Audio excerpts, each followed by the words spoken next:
कल ही हमने आपको बताया था कि जो जांच टीम अपना काम कर रही है उसकी तरफ से आशुतोष ब्रह्मचारी ने प्रेस वार्ता करके सारी रिपोर्ट आप लोगों को बताई है। हमने तभी कहा था कि जांच टीम क्या कर रही है इसकी आख्या अगर शिकायतकर्ता के द्वारा किसी हिस्ट्री शीटर के द्वारा पब्लिक में बताई जाएगी तो पुलिस का क्या प्रभाव रहेगा। खैर, अब आप कह रहे हैं कि जांच रिपोर्ट के बारे में वो पब्लिकली बता रहे हैं आप लोगों को, तो ये तो रिपोर्ट सार्वजनिक होती नहीं है, और होती भी है तो पुलिस विभाग के द्वारा होनी चाहिए। उनके माध्यम से क्यों आ रही है? क्या परमानेंट प्रवक्ता अपना उत्तर प्रदेश पुलिस ने उनको बना लिया है? ये सवाल है।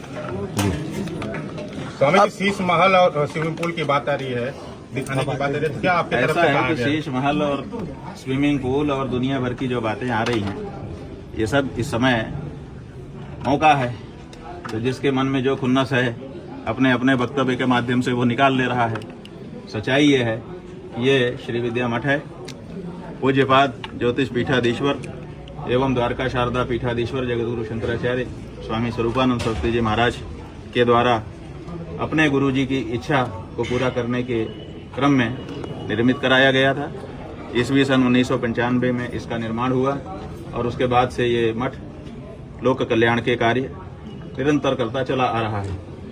जहाँ तक 5 मंजिला होने की बात है, ये ऐसी चीज नहीं होती है कि कोई जेब में रख करके छिपा ले कि एक 5 मंजिला है कि 3 मंजिला है कि 8 मंजिला है, ये तो दूर से ही दिख जाता है। और जहाँ तक शीश महल होने की बात है, शीश महल होना माने शीशे लगे होना, ये अच्छाई है कि बुराई है?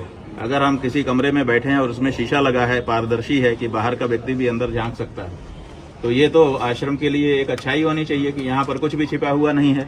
शीशा लगा हुआ है कि कभी भी कोई भी कहीं से भी देख रहा है, एक दूसरे लोग देख रहे हैं, कोई छिप करके यहाँ कार्य नहीं हो रहा है। तो जो इस मठ का गुण है, शीशा लगा हुआ छिपा हुआ ना होना, उसको दुर्गुण के रूप में प्रस्तुत किया जा रहा है। और जहाँ तक स्विमिंग पूल की बात है, तो हमने पहले ही बता दिया आप लोगों को कि हमारे गुरुजी महाराज का स्वास्थ्य जब ज्यादा खराब हुआ था, वैद्यों ने उनको कहा था कि आपके शरीर में व्यायाम की आवश्यकता है, तो वो गिर न जाएं चलते समय। इसके लिए उनके लिए थोड़ा सा एक गड्ढा बनाया गया था जिसमें वो चल करके व्यायाम कर सके। तो वो उनके स्वतंत्रता संग्राम सेनानी होने और साथ ही साथ 2 पीठों के शंकराचार्य होने के नाते उनके स्वास्थ्य की सुरक्षा पूरे देश की जिम्मेदारी थी, और उसी क्रम में उनके स्वास्थ्य की दृष्टि से वो बनाया गया था और वो उनके साथ ही उसको समाप्त कर दिया गया। तो ऐसी परिस्थिति में, और जहाँ तक ये है कि किसी को घुसने नहीं दिया जाता, बहुत दुर्गम है, गोपनीय रखा गया है, तो सवाल ये है कि आप लोगों ने जाने कितने आंदोलन श्री विद्या मठ से देखे हैं, और आप में से जो नए नए पत्रकार आ जाते हैं, इसलिए हम भी बहुत मुश्किल में पड़ जाते हैं कहने को। लेकिन आप पुराने आपके पत्रकारों से पूछिए जो अब कार्यालयों में बैठ करके काम कर रहे हैं आपके ऊपर, आप ग्राउंड पर आते हो, उनसे पूछिए कि जब पहले हम लोग नीचे भूखंड पर मिलते ही नहीं थे, माने भूमिगत तल्ले पर, पहले ऊपर ही सबसे मिलते जुलते थे। जहाँ गुरुजी रहते थे वहीं पर सब लोग उनका दर्शन करने भी जाते थे, वहीं हम भी मिलते जुलते थे। सालों ऐसा ही चलता रहा, जितने आंदोलन चले हर आंदोलन में ऊपर ही जाते थे लोग। लेकिन बाद में जब ज्यादा लोग आने लग गए हमारे शंकराचार्य होने के बाद, तो बहुत सारे वृद्ध लोग होते थे, वो कहते थे कि हम ऊपर कैसे चढ़ के जाएं। गुरुजी के लिए एक लिफ्ट चलाई गई थी, वो दिन भर चलती थी, तो बिजली का किराया बढ़ता था। तो हमसे लोगों ने अनुरोध किया कि आप ऊपर रहते हैं, ऊपर ही बैठते हैं, इसलिए सबको ऊपर तक जाना पड़ता है और बड़ी दिक्कत होती है इतना सीढ़ी ऊपर चढ़ करके जाना। तब हमने नीचे बैठ करके मिलना शुरू किया लोगों से। तो जो परिस्थिति है वो यही है। अब कुछ लोग जिद करते हैं कि हमको कैमरा लेकर के शूट करने के लिए जाने दीजिए। तो सवाल यह है कि मठ के अंदर हमारा विद्यालय भी चलता है, छोटे छोटे बच्चे रहते हैं। अगर हम किसी को मठ के अंदर कहाँ क्या है, कैसे है, इसको शूट करके पब्लिक में दिखाने की अनुमति दे देंगे तो वो रेकी हो जाएगी एक तरह की, और भविष्य में कोई दुष्ट व्यक्ति, दूषित मानसिकता का व्यक्ति रेकी करके उसमें सुरक्षा पर प्रहार कर सकता है। इसलिए कोई व्यक्ति, चाहे आप में से कोई हो, 1, 2, 4, 10, 20, 50 या कोई बाहरी भी हो या सरकार की कोई संस्था हो, अगर वो आकर के बिना कैमरे के देखना चाहें हमारे मठ में कहीं भी कोई भी जा सकता है, कहीं भी कोई भी आ सकता है। पूरे मठ में कहीं भी हमारा ताला नहीं लगता है, लगभग सारे दरवाजे खुले ही रहते हैं। हमारे मठ में कोई भी चीज ऐसी नहीं है जो किसी से छिपाई जाती हो। कैमरे के साथ दिखाने में सुरक्षा का प्रश्न है। छोटे छोटे बच्चे यहाँ पढ़ते लिखते हैं। कई बार, अभी तो नहीं इधर बीच में, लेकिन इससे पहले आप लोगों को याद होगा कि कुछ विद्यालयों में भी बम ब्लास्ट की घटनाएं हो चुकी हैं। उस समय ये हुआ था कि संस्कृत विद्यालयों में भी इस तरह के हमले किए जा सकते हैं।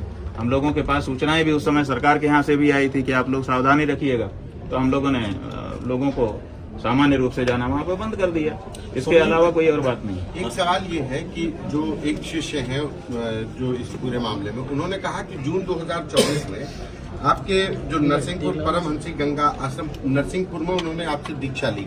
ये आश्रम मतलब आपके अधीन है कि क्या है इसका स्टेटस? ये हमारे गुरुजी महाराज की तपस्थली है, विशाल आश्रम है। वहाँ पर राजराजेश्वरी देवी का बहुत विशाल मंदिर निर्मित हुआ है। वहीं पर हमारे ब्रह्मलीन गुरुजी महाराज की अब समाधि निर्मित कर दी गई है। हम लोगों के लिए वो तीर्थ स्थान है, तो हम लोग वहाँ समय समय पर जाते रहते हैं। पहले तो हम लोग बहुत जाते थे, क्योंकि गुरुजी रहते थे, कभी भी वहाँ पहुँच जाते थे। लेकिन गुरुजी के ब्रह्मलीन हो जाने के बाद अब उनकी जो ब्रह्मलीन होने की तिथि है, आराधना दिवस जिसको हम लोग कहते हैं, अब लगभग उसी पर जाना होता है। और जब देवी माता का पाटोत्सव होता है तब जाना होता है, उसके अलावा जाना ही नहीं होता। तो जून जो वो समय कह रहे हैं, अब देखिए अभी ये सब फैक्ट की बात आ जाएगी, तो अब फैक्ट हम पब्लिक में कहें कि कोर्ट में कहें। उस समय हम वहाँ उपस्थित ही नहीं थे, तो कहाँ से वो हमारे पास पहुँच गए, कहाँ से हमसे दीक्षा ले ली, क्या कर लिया, यही सब प्रश्न है। तो जो वो कहानी कह रहे हैं, तो सारी की सारी कहानी झूठी है। तो क्या कोर्ट में भी एफिडेविट जो दिए गए हैं, तथ्य दिए गए हैं, वो मनगढ़ंत तरीके से? पूरी तरह से मनगढ़ंत का मतलब पूरी तरह से एक फिक्शन, एक ऐसी कहानी बनाई गई है और उस कहानी को बना करके चला दिया गया है। और हमको बड़ा मजा आ रहा है, आप जैसे बड़े बड़े चैनल के पत्रकारों को देख करके और उनके एंकर्स को देख करके और उस पर बैठे हुए विशेषज्ञों को देख करके कि एक अपराधी हिस्ट्री शीटर आता है, आकर के ये कहानी बनाता है और कहानी बना करके उसको लुढ़का देता है। सारे लोग उसी में दब दब करके यहाँ दबी, यहाँ लगा, यहाँ चोट लगी, ये करने लग जाते हैं, हाय दैया करने लग जाते हैं। ये भारत के कानून का, जुडिशियरी का और पुलिस महकमे का और सरकारों का कितना बड़ा दुरुपयोग हो सकता है या हो जाता है, वो बहुत अच्छे से हमको एक दर्शक के रूप में देखने को मिल रहा है। कुछ लोग ये भी कह रहे हैं कि जब इतने ही सच्चे थे, अपनी बातों पे अडिग हैं, तो फिर एंटीसिपेटरी बेल दाखिल करने की ऐसा है कि एंटीसिपेटरी बेल हम नहीं दाखिल कर रहे हैं, हम अकेले नहीं हैं। हम का मतलब अभी मुक्तेश्वरानंद अकेला नहीं है। जब कोई व्यक्ति शंकराचार्य के पद पर बैठता है तो वो स्वयं मठ हो जाता है। इस समय हम मठ हैं, ज्योतिर्मठ हैं और इस ज्योतिष पीठ पर बैठे हुए हैं। ये जो बैठे हैं आसन, ये ज्योतिष पीठ है और हम स्वयं मठ हैं।